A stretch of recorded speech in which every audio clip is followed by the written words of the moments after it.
I want to give a big heartfelt thank you to our new patrons this week, Meredith and Jamie. Thank you for joining the patron community. Erica and I literally do not know what we would do without the support of our patrons. It helps us tremendously. Yeah, it helps us to do things like pay for new equipment and travel expenses when we go to nursing strikes and stuff like that. Thank you guys for your continued support. We couldn't do it without you. Yeah, the list goes on and on. Seriously, if you're interested in seeing how to become a part of the patron community, there's a link in the description of this podcast. I'm Nurse Jessica Seitz. And I'm Nurse Erica. And we're Nurses Uncorked, the podcast that takes nursing facts with nursing comedy and makes a little cocktail out of it. Don't forget to hit that subscribe button wherever you listen to podcasts, and please rate, review, and download. All right, so this week's cocktail of the week was Spot On in Hawaii, which no better place than Hawaii to find a cocktail. And Erica ordered this one, so tell them the ingredients. It's so beautiful. Look at this purple, beautiful drink.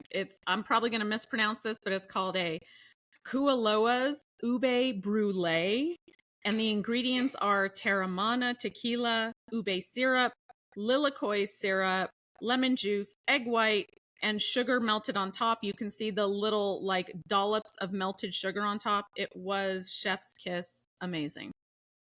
It looked gorgeous. Now, we don't know how much of the ingredients to add because we didn't make this ourselves. So I don't know. If you really want to know percentages, you may need to Google this drink of the week. But all we can tell you is the ingredients and that it was absolutely amazing and it looked beautiful. We'll put the ingredients at least in the description of this podcast. Mm-hmm. Cheers. Cheers. Welcome back to another episode of Nurses Uncorked. This is Nurse Erica alongside my lovely co-host, Nurse Jessica Seitz. And we are joined again today by Julia Godby-Murray. She was on a previous episode with us discussing the Nurses Honor Guard. Please go and check out that episode if you haven't heard it. Beautiful, beautiful program that goes to the funerals of nurses that have passed, and it's truly emotional and lovely. But I wanted to talk to you, Julie, about another part of your life, a huge part, which is union organizing and union activism, because you have been very, very involved in that.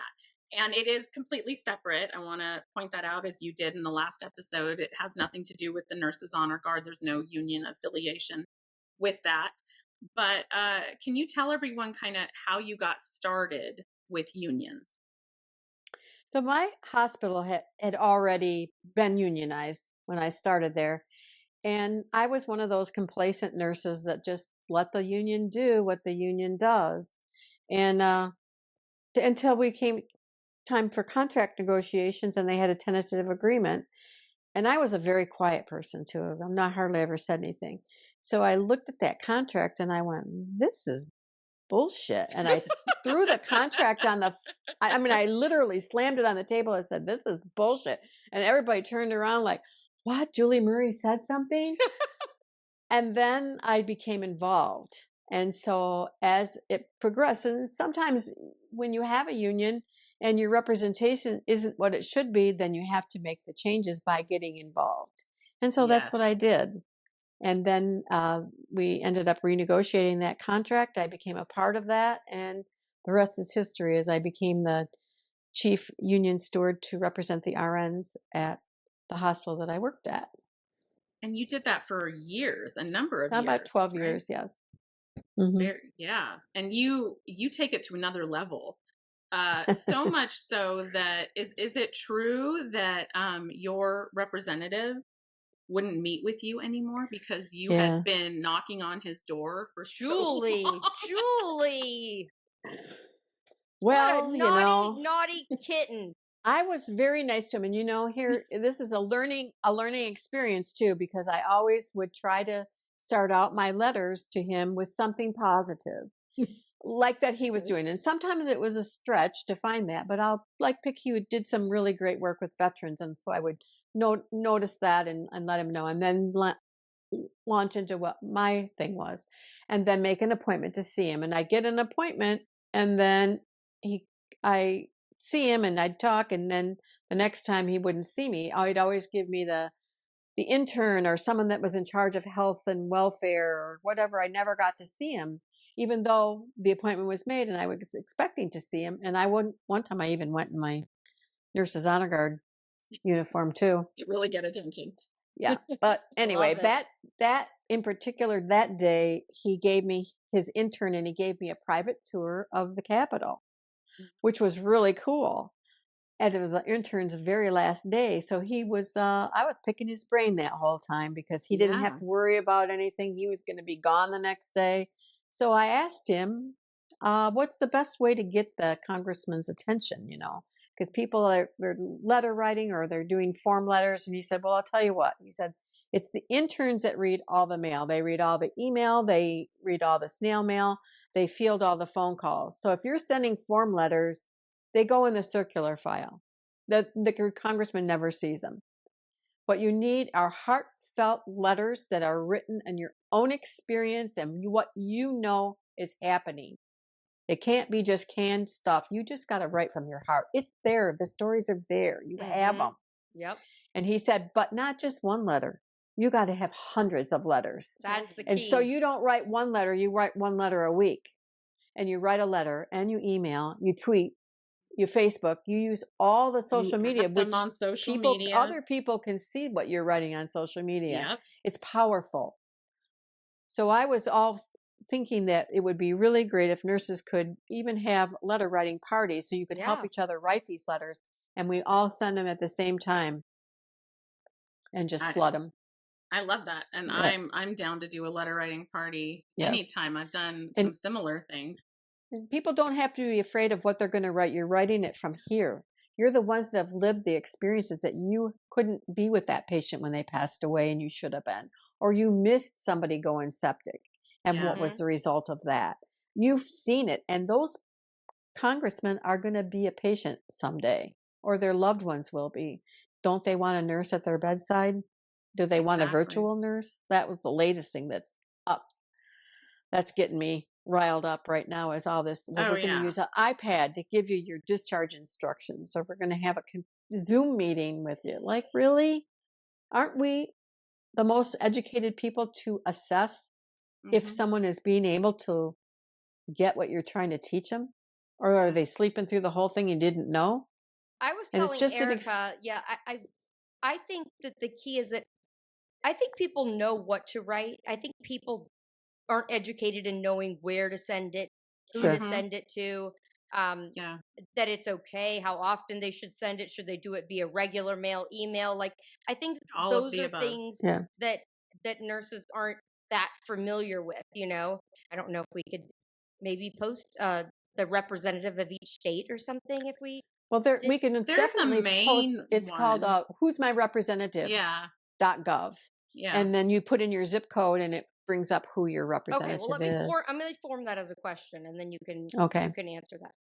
So, like I was saying, I feel like nurses don't know where to send stuff. Like they kind of get lost because, maybe they're busy and they're overwhelmed and they don't have time to look into or they don't even know who their rep is. Right.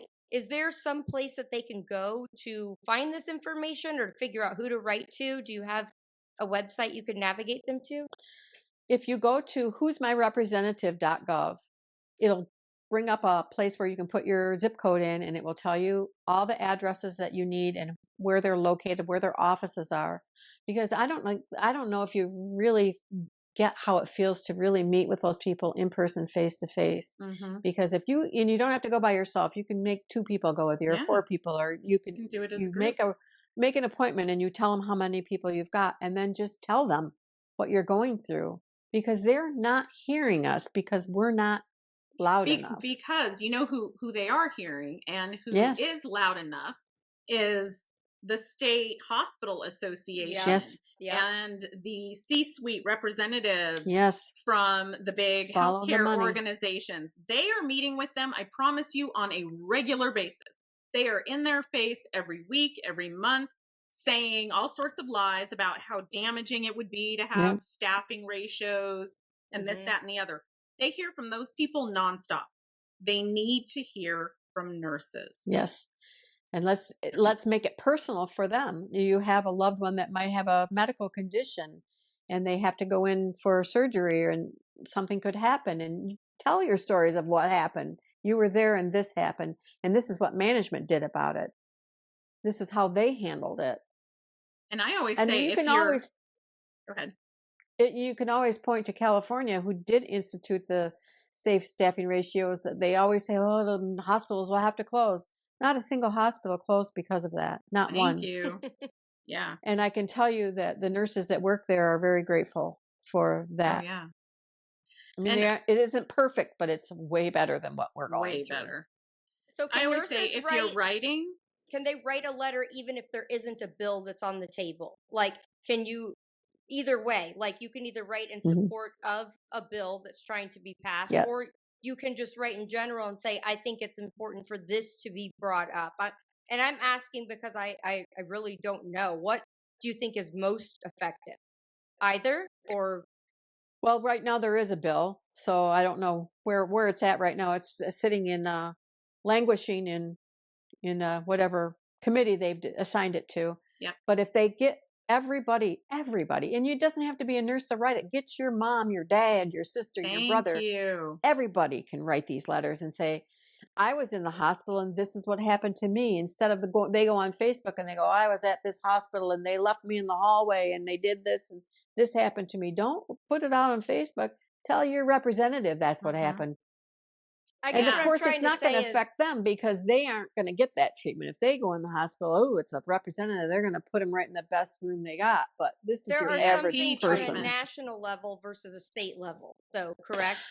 There are bills in most all states as well, and as much as I really want the national bill to pass, Right. you can look up in each state and find out what the bill is if you want to attack it at the state level or at the national level. I'm a big fan of the national, but they Of keep telling course. me we might have to do it state by state. But that I just seems like it won't be in my lifetime even. But I'm never going to give up, and you should never give up either. I mean, really. for those wanting to know what the federal bills are, I do have a legislation playlist on my TikTok and highlight reel on my Instagram with the current I believe there's 4 right now, federal pieces of legislation that are pending. And then there's also a lot of information about some state ones as well. But I wanted to add that when you're writing a letter or an email, I always tell everyone to end it. This is just my opinion. End it with, "Please understand that if you fail to support this legislation, myself and my family will not support you in all future election campaigns," because that is hitting them where it hurts. Yes. Right? It's kind of like my saying is, "We voted you in and we can vote you out." So That's there right. you go. Yeah. Put a little pressure on them. We're the ones that vote, but if no one's saying anything, and it's hard with nurses because we are so focused on our families. We have a job, but we got 2 jobs. It's really, you're taking care of families at home and whatever else you've got going on, and it's hard, the time wise, but you got to make the change. Change isn't going to happen unless we do it. We can't wait for some miracle to happen and somebody's going to sweep in and do it. But I will say that there is one thing that unions can help with that too, because in my union, we were able to negotiate safe staffing ratios, and we have the same ratios that California has. We went on strike, we Wow. walked a picket line, but we got it. How long were you So- on strike? Go We were on ahead. strike for probably a month. That's great. Wow. So Yeah. you didn't do one of these little 1-day, 3-day No. ones that I have No, opinions it was an about. unlimited strike. Yes, Powerful. it is, and it's painful. It is. Oh, I'm sure. But you you got can't- ratios from it. Yeah. Like, that's huge. Yeah. Huge. But all your working conditions, because your union is they have mandatory subjects that they have to bargain with you about, such as things that will directly impact your wages, your hours, your safety, your working conditions, even where you parked. All of that stuff is in your contract, and they have to negotiate. Then there are Paying for some things that parking, they that bullshit. yes. Yep. Then there are things that are called permissive subjects, and that would be something that they would agree to negotiate with you, and that might be like how your stewards are elected. All that stuff is in your contract, but every time you get floated to a unit, it's in your contract how that float takes place, and that they can't put you somewhere that you have no experience at, and that's written out in your contract. It's like a rule book. And so when you're having a problem, so let's say you can't get time off and you can prove that you have the time and they're saying that you don't, then your union can step in and show that they have to do it. And I've done this before as the I've seen union that happen. representative, where, you know what, and I'll hold up the contract and I'll go, you know what, your signature is on this just like mine is. You That's agreed right. to these rules, and this is how we're going to do it. So Because, like it or not, there's only two ways to force healthcare organizations to do the right thing. One is through legislation, a law forcing them to, and the other is through a union contract. Yeah. So no matter how you feel about unions, if you are pro-nurse and you want to make change, you either get behind your representatives and actively push them to enforce, create, pass laws, or you support unions, or better yet, both. Because those are the only options right now. And wouldn't it be great if you do have a union and there is a law for safe staffing, you don't have to bog yourself down in negotiations with all that, because it's the law. Then you can go after what's going to happen in a layoff, or what's going to happen with vacation time, and how you get your overtime, is there bonuses, how they're done. It's just, and I think that managers, and our hospital had this for a long time, it makes it easier for them because the rules are spelled out. They can't just give somebody overtime that wants it, that's their favorite person. There's a way that has to happen. So they can't show favoritism. And the discrimination that happens in so many places, it's harder to have happen when you have a union behind you. And I had to send a couple representatives to get along school. So what do you say to people that say, for example, that unions just protect bad workers? You can never get rid of bad workers. And I've heard that so many times. But your union representatives are nurses. They work with these people too. Well, and not I can always. tell you, they're not always, but most of the time they are. Well, your union representative, you have your paid representatives, but then your stewards are people that you work with. So the paid people from your union, they're there to advise you, give you the legal stuff that you need to know. But it's going to be your nurse steward that's going to be going in and representing you. And I can tell you that there were times when I couldn't defend somebody's actions, but what I could do was get them the help that they needed to get better. I'm thinking of like drug diversion and that kind of thing. I mean, when you go out and there's obvious, it comes back positive and everything, and what are we going to do? Well, I'm going to show you what the programs are available to you and where you can go to get help, and how you can get your license back if that's something that you want to do. I mean, I'm certainly not advocating for anybody that's drug user or anything like that, but you can at least help people that are in a problem. Sometimes you don't know the situation that people are in and why they do things they do. If they need some mental health, we can get it for them, and we can get them the time off that they need to get better. Right. So one of the big things I'm hearing now in this volatile political climate that we are currently in is unions support political candidates that I don't support. So why should I join that union? What would you say to that? There are unions that do that. There are also unions like OPEIU, where I was a part of. They have a special pack that you can donate to if you want to, but your money does not go for that unless you designate it to. So every union is set up a little different. So when you're union shopping, you want to, and that's a concern of yours, you want to take that in consideration, because they're naturally going to go for political candidates that are going to help the working people, and they're going to be able to work with them easier to make the changes that they need to see changes for us as working people. So that might not be who you want to support. So you might want to look at a different union, or talk to your union where you can defray your dues and make sure that your money doesn't go for that. The question that I was going to say earlier was, and I'm just playing devil's advocate, because obviously you two are very into legislation and unions and all that. But for people like myself or other nurses that haven't been in a union, don't know much about, bills and laws. So I understand writing your state representative, right? Like, but if you're trying to help push a national bill, like something that could be national safe staffing ratios, Mm-hmm. do you still contact your particular state representative, or can you It write a would be your letter on? congressman, your congressperson. But it has to be from your state, because I guess what I'm trying to understand is if it's something that's trying to be pushed nationally, can't you write other state representatives as Mm-hmm. well, or it wouldn't be as effective because It's you're because you're not voting for them. okay. So. Yeah, they don't That's care. kind You're of not what a I'm trying to constituent. understand. But you also can do is if it's in whatever committee it's in, you can go to the committee chairperson of that particular committee and put your power there, because they need to hear what's going on.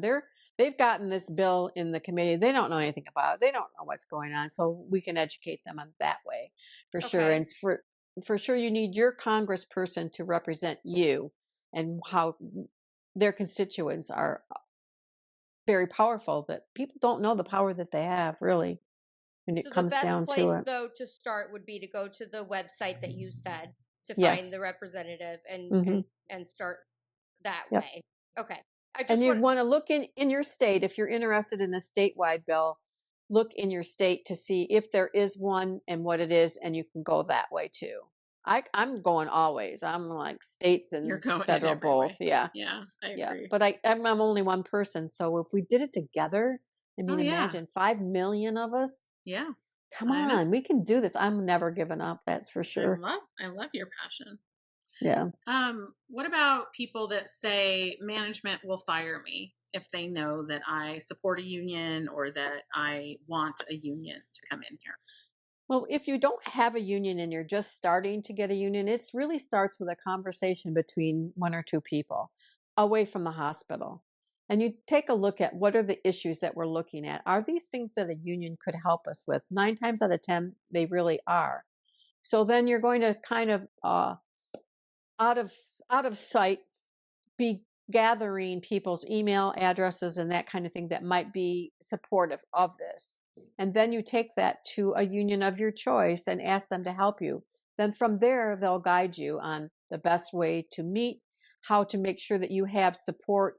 Because we actually rate people on how supportive they would be. We give them a number, figure like, are they going to support us or they're going to be against us? So we know where to put the time and effort into getting that support, because you have to have so much support before you can actually hold an election. So you want to keep it under the table as long as you can, because once management does do that, then they start their meetings to try to steer you away from a union, to scare you away from it, really. And they will use so many tactics that are so underhanded and illegal in many cases. And illegal for sure. But yes, you could be fired, but you would not be fired for starting a union, because that would be illegal. But they'll look, you got to keep your stuff, make sure you're following every policy in your hospital. Your attendance is good. You can't be doing anything against hospital policy, because that's where they'll get you. Don't give them an excuse. And you're always proactively creating your paper trail. And when it's obviously retaliation for union activity, even if they say they're firing you for something completely different, the union is more than likely going to file an unfair labor practice charge with the National Labor Relations Board on your behalf. And for those that don't know, you might be terminated, and this might take a while to work its way through the system. But once it finally makes its way and gets to the NLRB, the National Labor Relations Board, and they find in your favor, one of the common rulings is that they have to make you whole again. Yes. Which means it could be 6 months later, but they have to give you your job back at the same level, and all the missing wages and PTO Back and pay. everything from all of that time in between. Yeah. So I think we have to get out of the fear thing. And you're a registered nurse.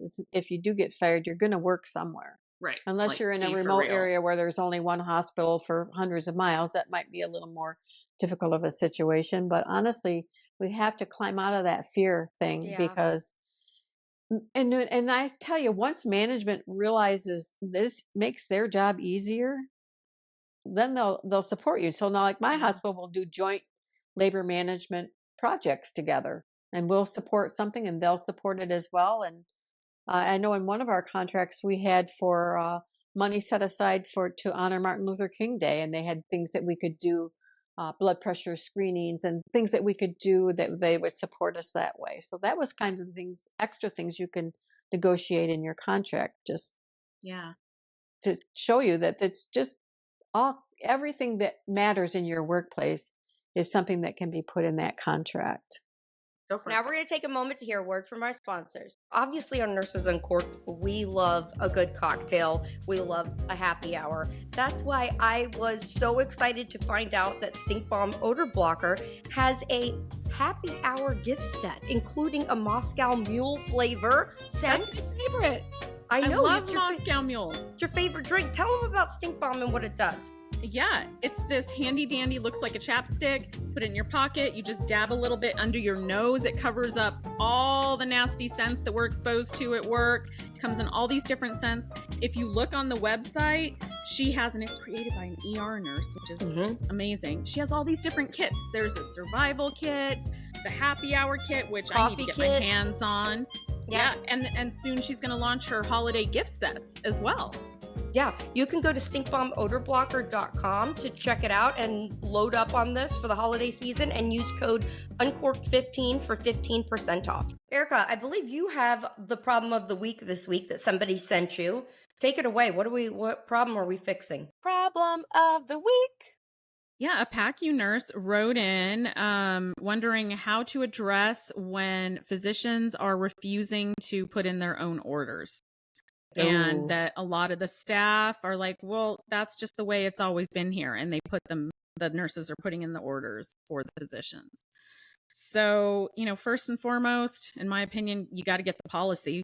What does the policy say? It probably says that the physicians have to put in their own orders, except for in case of emergency, if they're in surgery, something like that. So get that, print that. That's what's going to save you, but they're going to continue to do it as long as everybody allows them to do it, right? Yeah, so because a lot of them are stubborn and stuck in their old ways, and that used to be the way it was done.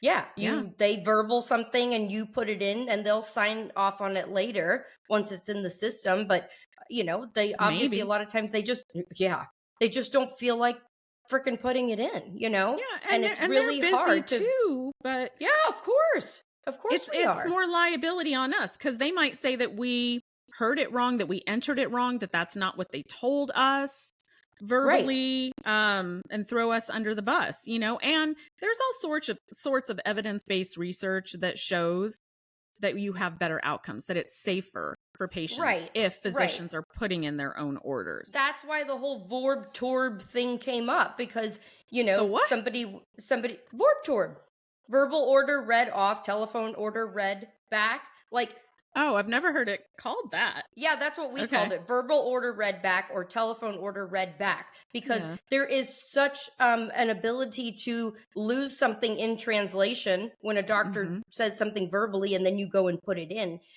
So that's why those things were initiated, was because there were so many mistakes happening when a physician wasn't putting their orders in themselves, So obviously it was a concern back then. So that's the initiative, to just get the physicians to just do it, is why that obviously was launched, is to kind of avoid that. Now, I know that things are going to come up, like you were saying. There's going to be an emergency. There's going to be a doctor that says something and then they get called for a stat something. Okay, we get that's totally fine. I'm talking about on the regular basis. Exception.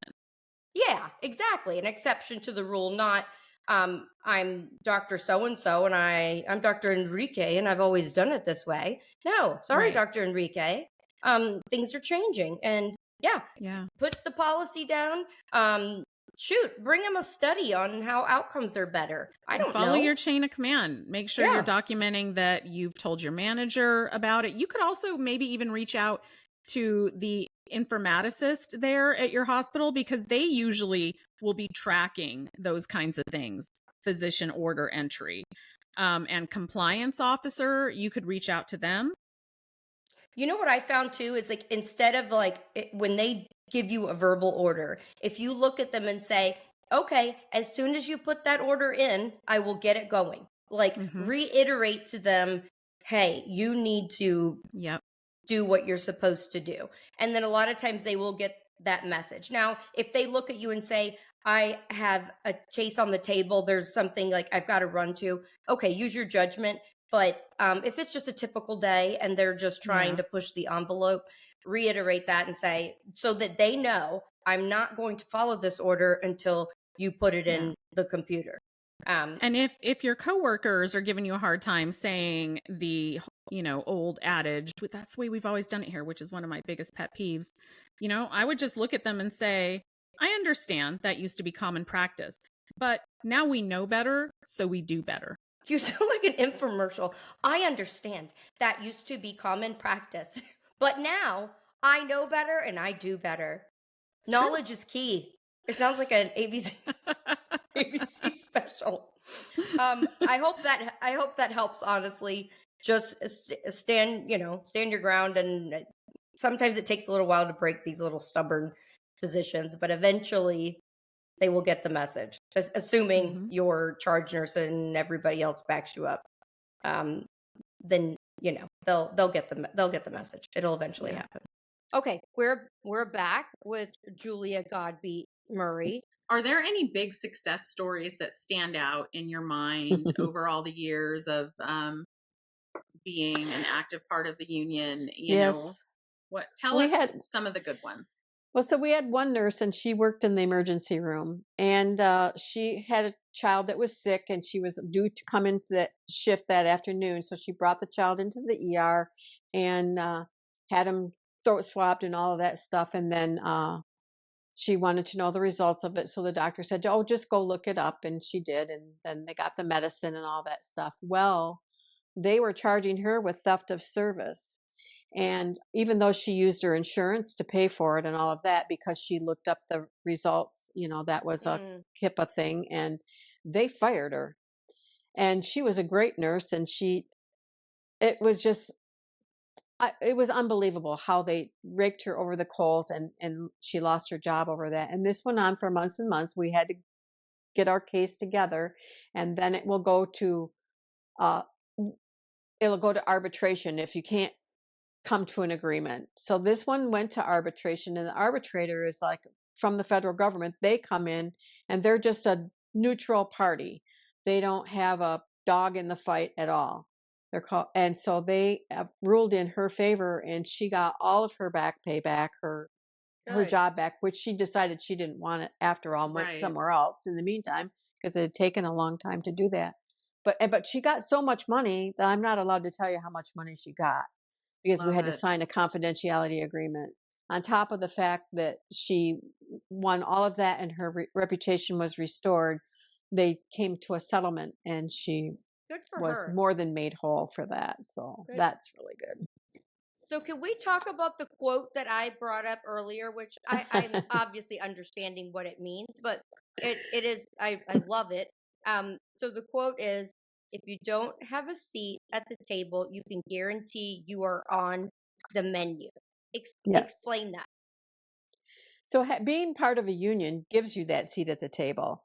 And you sit in the table in negotiations, or even in the HR office when you're doing a discipline or something like that.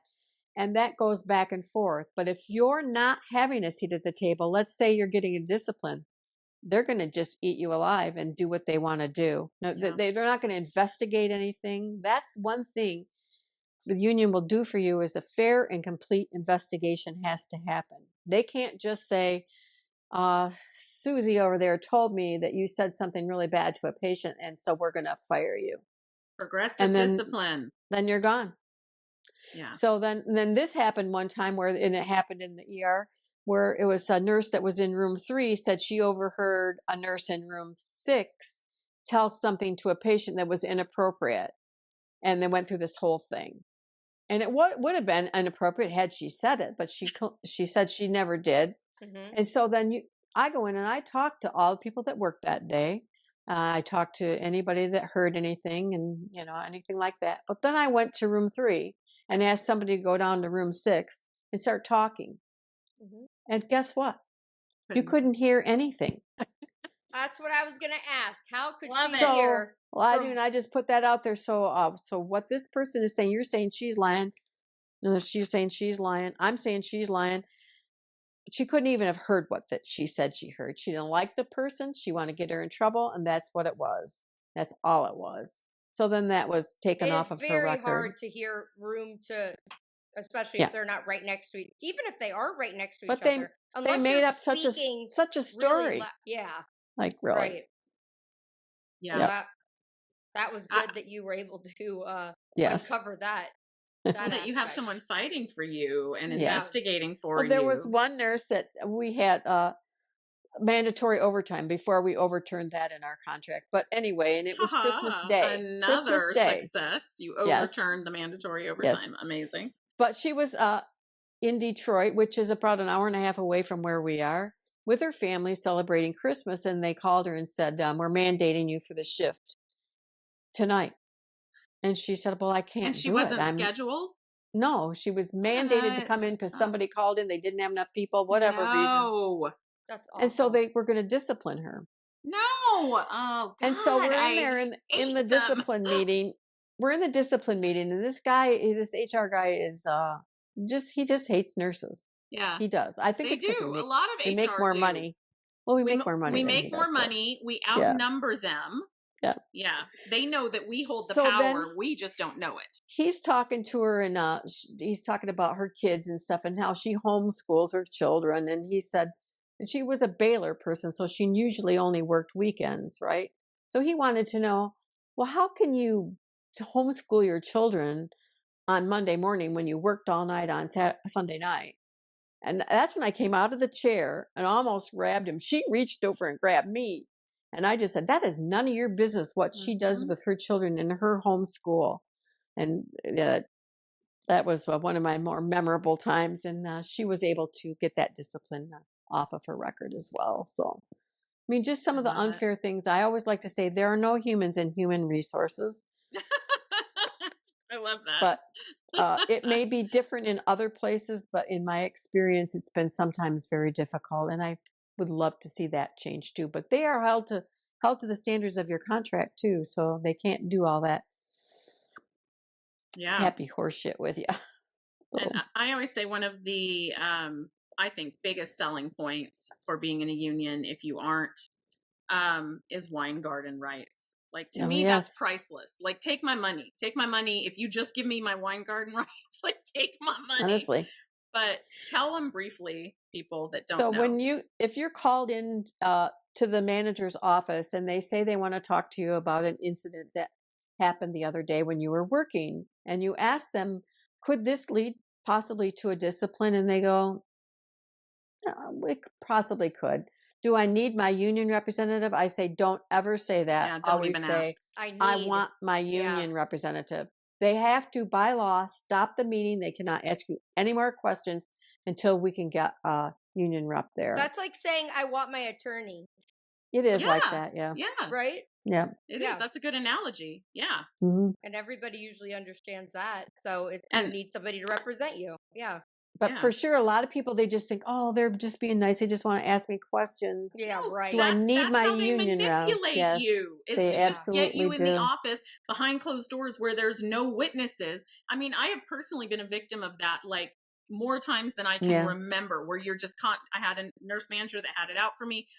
Barely a shift would go by where they didn't pull me in the office for some kind of BS, just to honestly, like, probably try to get me to quit, you know? Mm-hmm. Yep. Wine garden rights are priceless.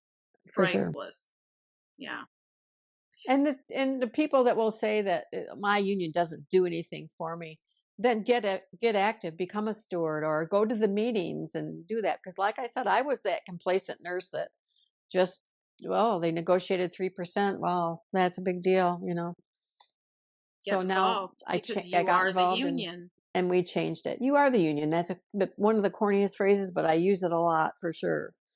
Because you do have union representation from an actual union people. You have representatives there. Sometimes they're called business agents or service representatives. And they're the ones that are paid by the dues, but they have the legal knowledge of how you can file an unfair labor practice when you need to. Those are powerful, very powerful. And all of that you need to be able to negotiate your contracts as well. So just get involved. Get on that negotiating team if you don't like what they're negotiating. Yeah. And there are ways to change representation. They have elections. That's true. So, yeah. Do you have any like parting advice for people that can't seem to get over the fear of saying the U word, of talking to their coworkers about, the possibility? Like that's a huge barrier. It's really just getting nurses to get over that fear. What would you say to that? You just have to suck it up, because if you want anything to change, you're going to have to change it. Suck it up. Because you can't be afraid. You have to be able to know that this is the right thing to do. And if you care about your family, because all this affects your family, is what your wages are, how you take your vacations, all of that affects your family, then you have to be able to be organized, and together is where you have your power, standing together. You're not one person all alone trying to make those changes. You're going to do it together. And don't be afraid to do it, because it's been done all over the country.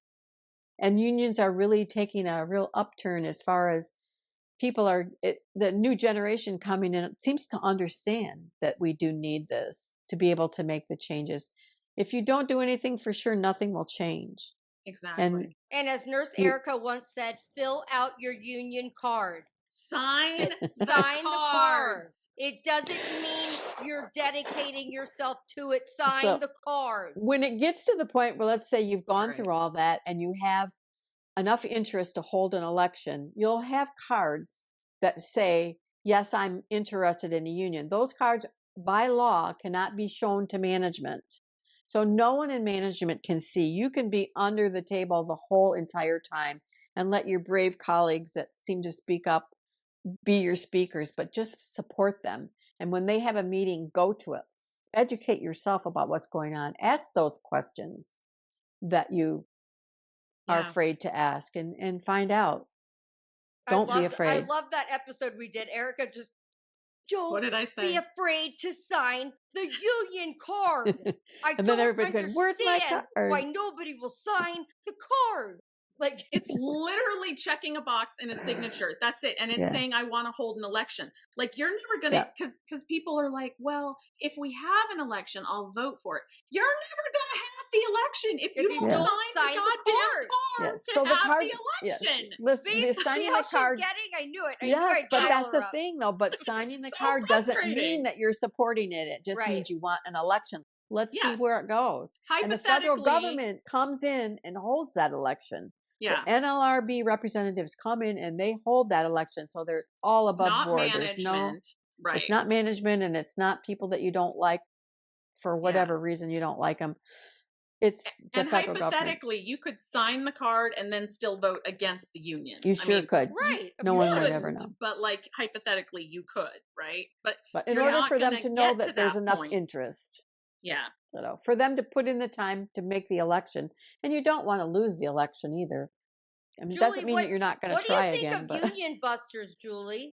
Oh, I don't have a lot. Not so much. They're on my voodoo doll list, I guess. And if there's there's a few videos that are on YouTube from former union busters, and it might behoove you to go and take a look at the tactics that they were using, because now they regret what they did, because they know what they did was unscrupulous. It really was. And the tactics that they use. And that's one of the things that your union representatives can help you with, what they call inoculation, which means preparing you for, this is what management is going to do. As soon as they find out that there's union going on, they're going to hold all these meetings and force you to do it. But there is new legislation that says they can't hold those closed meetings. There So I'm is, hoping, but I'm kind of waiting to see. I'm sure you are yeah, as well, to see like how the dust settles on yes, that, because we haven't really had a chance because to it's really wrong evaluate to it yet. force you to attend those meetings, and then they just tell you bullshit anyway. So, and Yeah. don't worry. And then another myth is it costs all that money. That you Oh yeah. negotiate how much it costs. That's in your contract. Right. And So you end then up you end up negotiate that usually with your making raise. more Yeah, because yeah, your you do. union Right. helps Right. fight for you versus Right. what. And See, it's I've not a Exactly. lot of money. I've learned those And three it's things. usually Don't be afraid of the fees. Sign the fucking card. And the Yeah. union busters usually are assholes and they're not there to be on your side. Am I right? my Yeah. work is done. That's Jessica has learned. in a Drop nutshell. You've the said it. microphone, You've said man. it all. There, Yeah. yeah. If you And don't learn the Just do it. anything with what is the saying I always say that which is so stupid? The more you know, the less you don't know. It's That's not true. profound, but it's a true statement. So That's Yeah. true. yeah. So at least learn, educate yourself. Well, get yourself a seat at that table so you're not on the menu, That's because right.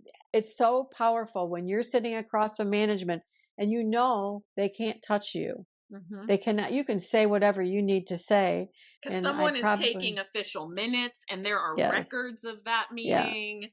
Yep. And you get yeah, to vote. yeah. Yeah. That was one of the first It's things I learned as a new manager, yeah, going to one of my first big meetings in the big boardroom. yeah.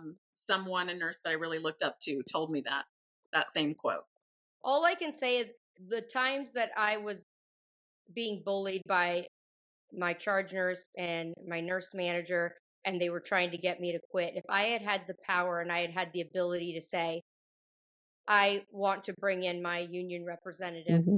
if we're Yeah. going to continue to be brought, I would have made all the difference in the world.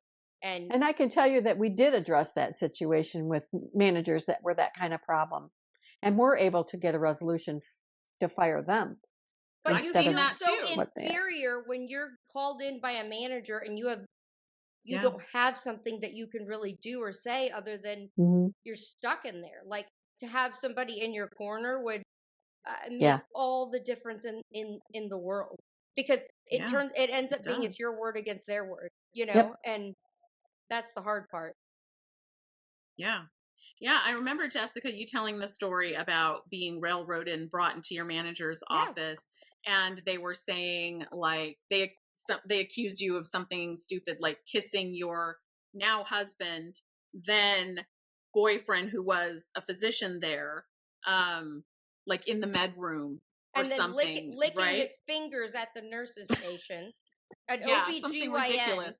licking his fingers at the nurse's station. It got to the Right? point that I said, until you have some concrete proof, you have a video, you have something that you can substantiate to prove that I'm doing these things, I don't want to be called in here one more time because this is harassment. I wasn't called in the Yeah. office again. Good for you. But I stood up for myself. Mhm. But And that's imagine hard. had I had somebody that could come in there and help me fight. Oh, you'd be a this. great union rep. Oh, I would love it, because Yeah. she backed down and shut up and never called, because it was all hearsay. And I'd say, "Who said this?" "Oh, I can't. They don't want to Yeah. be Yeah. named. We They can't don't." tell you that. Well, Yeah, guess what? When you have union, they have to tell you. Yeah, That's right. They don't want you to be upset with them, so I can't say any. Well, Mhm. then Well, how quit convenient. How can I harassing me. defend myself then? Yeah, quit harassing me until you can prove something. Then I don't want to be called in here again, and I wasn't. Thank God I said that. Thank God I stood up for myself finally. Yeah. But there Yeah. were many weeks that I did not, because you're scared and you're worried and you're afraid that you're going to get fired or you're going to get in Mhm. trouble, you know? So Yeah. that's my personal story that I can relate. And I would have loved to have said, I'm not speaking until I Yeah. have my attorney. I mean, union representative. Yes. Right. One of my personal favorite union story, and this is not even a big deal, like I know of many bigger ones, but this is one that just affected me. The manager accused me of, I had to go to jury duty to testify, or not jury duty, I had to testify for a former patient's mom, like in a suspected Munchausen's case. Like I was subpoenaed. I had no choice. This was work related. I had to go and testify, right? And they're like, get the paper saying you were there from the courthouse, whatever. She accused me of putting the wrong time that it ended by like 30, 45 minutes or something like that. Ridiculous. And then tried to say that it was theft of company wages, that I was trying to like double dip from getting paid from the court. And I don't, it was so ridiculous. And so it went to HR. It was this whole thing. And the union rep comes sweeping in at the last minute. She was late. I didn't even get a chance to talk to her ahead of time. I'm like, what? Oh my God, what's going to happen? And she sits down. She hears like 3 words and she goes, wait a minute. Are you telling me that Erica, who has worked here for like 7 years and is earning however much per hour, risked her entire career here for what essentially equals like $30? Are Right. you so for real right now? Right. Come on. And that was it. Like, that was it. It went away. There you go. That's all you needed. It was great. Another thing the unions can do too is they can negotiate letters of understanding, which are maybe things that are not in your contract, but you're experiencing some issues with. You need a critical pay when you're picking up extra shifts because you are, of course, short-staffed. But you might as well be getting paid extra for that, and they can negotiate that you get extra money per hour for picking up those shifts too. So those are the kind of things that they can help with.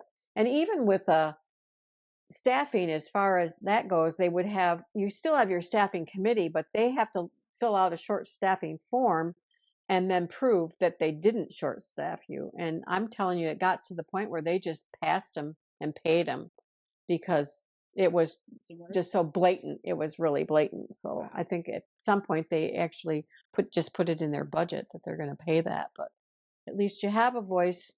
Julie, thank you so much for coming on the podcast, for sharing all of your wealth of experience with the Nurses Honor Guard and with union organizing. You truly are a great resource and a wealth of experience. So thank you very much. You're too kind. I really appreciate that. Thank you. Where can people follow you on social media or follow for Nurse Honor Guard or anything you want to share? The Facebook page is the National Nurses Honor Guard Coalition. Okay. And it shows pictures of what all the groups are doing, activities that they participate in. You can see all the pictures of it. And you can message the group that way if you have questions about it. Feel free to ask. And then as far as contacting your state representatives, if you're not sure how, we will have a link of how to find your local state representative, their address, phone number, I don't know, address, whatever, on a particular website that you can go to find your state representative. Yeah. This is important work we need to do. Julie, would you like to, before you go, weigh in on our Enema Award of the Week? Okay. You may or may not have some input on this. This week's Enema of the Week award is brought to you by our sponsor, one of the lead enema companies out there that does at-home enema relief, Happy Bum Company. Erica, did you know that nurses are one of the top occupations with gut issues? Between working in a high-stress environment, no time to go to the bathroom, it's no wonder that nurses struggle with constipation, bloating, IBS. It affects your energy, your mood level, your mental well-being, your weight.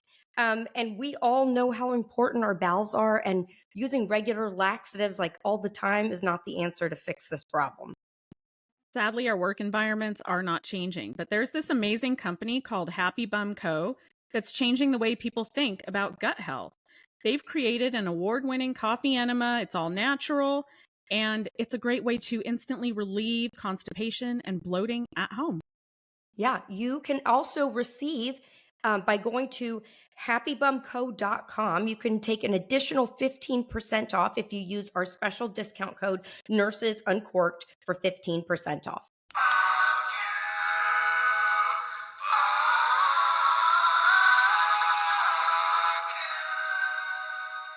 You know how we always talk about nurses should never be making like TikToks or videos, social media posts at work, right? I think that message has kind of gotten out there. Unfortunately, what we're seeing now, especially recently, is a lot of nursing students Ugh.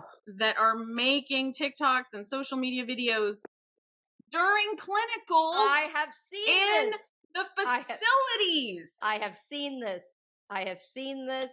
And dragging all the other students in on it. Yes. Filming the Mhm. students. Oh my with God. their- Showing the name tags with the school and the hospital and their full name. Oh my God, students, come on, be careful. Well, Stop. there ought to be a class in there before they go to clinical about Well, I think that. there is. They do. They have to sign off on all the HIPAA stuff and social media policies. But for whatever reason, they think like, oh, it's fine because there's no patient in the video. And I personally know of students that have been kicked out of their program. Sure. And like third, fourth semester, their final year, you get all the way to the end. And then it catches up with them and they get kicked out of their program. And then, that kind of stuff oftentimes, depending on your state, will go to the State Board of Nursing. So even if you can like reapply to get, readmitted the following year or to a new nursing program, like you're still going to have to face that down the road with the State Board of Nursing if you manage to get through everything and pass your NCLEX and graduate and all that. Like, and I want don't to say be to these stupid. To these nursing students, hey, I get it. You want to start on social media. You maybe want to build a presence, but there's other ways to do it.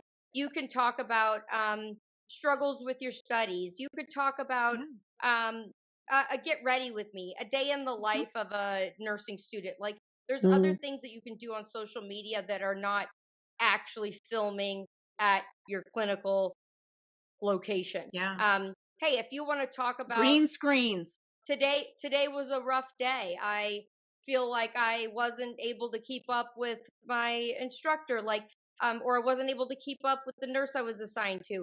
Okay, those are kind of vague things, but you can't put your college or the place that you are doing your schooling at, putting them possibly in a bad light, or the hospital that you're doing clinicals at, or possibly insinuating something bad or about a patient. It's a no-go. Just don't even go there. Don't. Yeah. Don't So do dangerous. And Well, so this is a new culture for us. The kids have been growing up with this since they were toddlers. Right. So it's just a natural go-to for them. So they just really have to understand that and this they is not the suffer place. under the delusion. The one thing I keep hearing is, well, everyone has the right to, Free video speech. or record any of their day that they want. No, you don't. Not in a hospital. Well, no, show me you where don't. show me where that right is written down. My go-to was the card catalog. What do you mean? The Rolodex? Yeah, in the library. That was. I'm just saying the difference between what.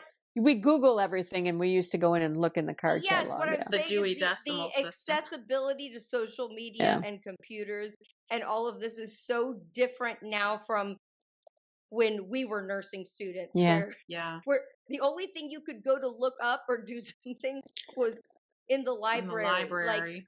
It's a completely different way of living, way of life, and you've just got to be careful because it's too easy to do it. It's too easy. It's tempting. Yeah, it is. And they do it and they get away with it for a week, a month, a semester, and they're like, oh, it's fine. They keep doing it, and eventually the wrong person sees it and it gets sent somewhere, and before you know it, you're being called before the board at your school. Until next time on the next Nurses on Court.